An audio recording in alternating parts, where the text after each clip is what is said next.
Hey people, today I want to talk about a person that people don't often talk about, the seventh President of the United States, Andrew Jackson. Now, who was Andrew Jackson? Again, he was the seventh President. He was born on March 15th, the Ides of March, 1767, in Waxhaws, South Carolina. His parents were Irish settlers from County Antrim. Now, he was one of the last presidents who was a veteran of the War of Independence. He served as a courier delivering messages, and he was captured and put in a prisoner of war camp by the British. Now, after the war, he traveled to Tennessee and trained as a lawyer. Now, during his time there, he eventually went up in status. He became a lawyer, he got more money, and he eventually became a plantation owner. After which, as he went up in status, he headed the Tennessee militia.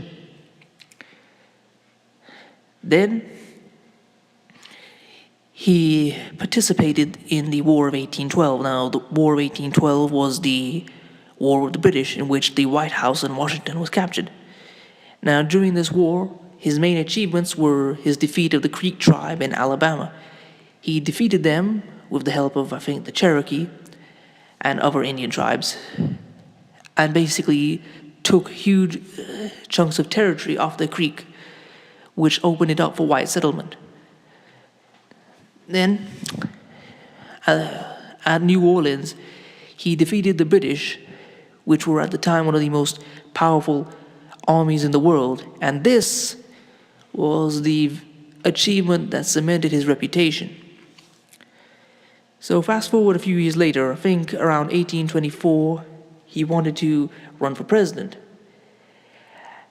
And he was cheated out of that because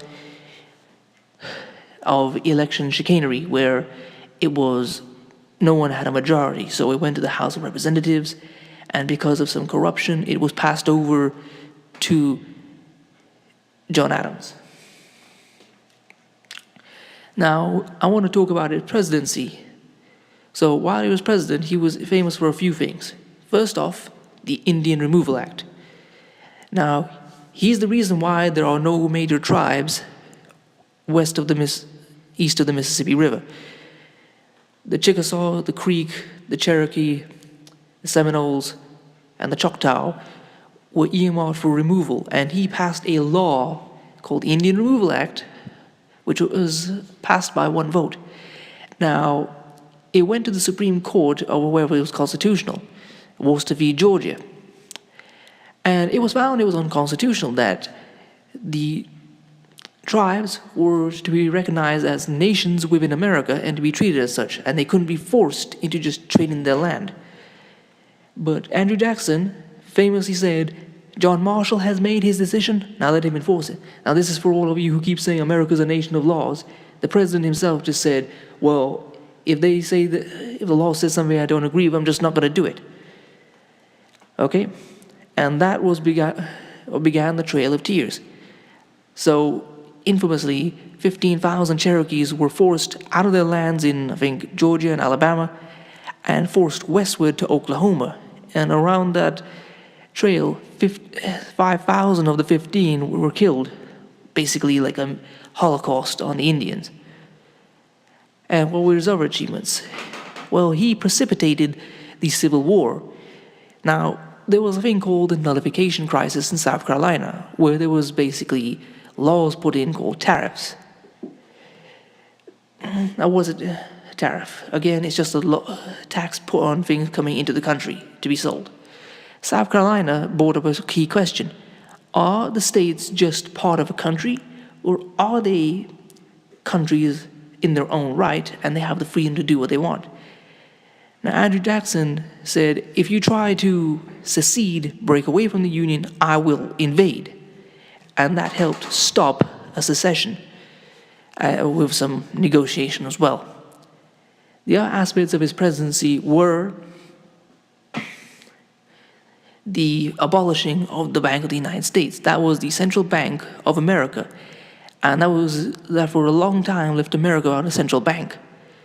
until the establishment of the Federal Reserve in 1913. So, and also Andrew Jackson started the tradition of the spoils presidency, that when a president goes in, he basically gives so much of the offices to his supporters.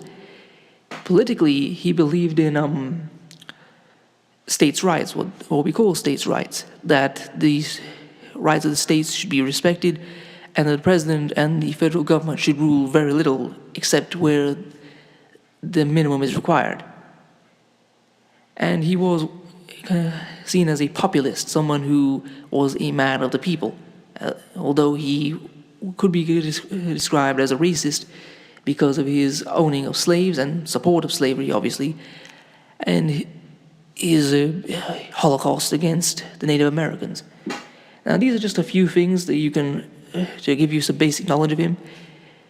You can find more resources of him in your history books and online. I hope you enjoyed this and found it educational. Please comment, rate, share, and subscribe. Peace.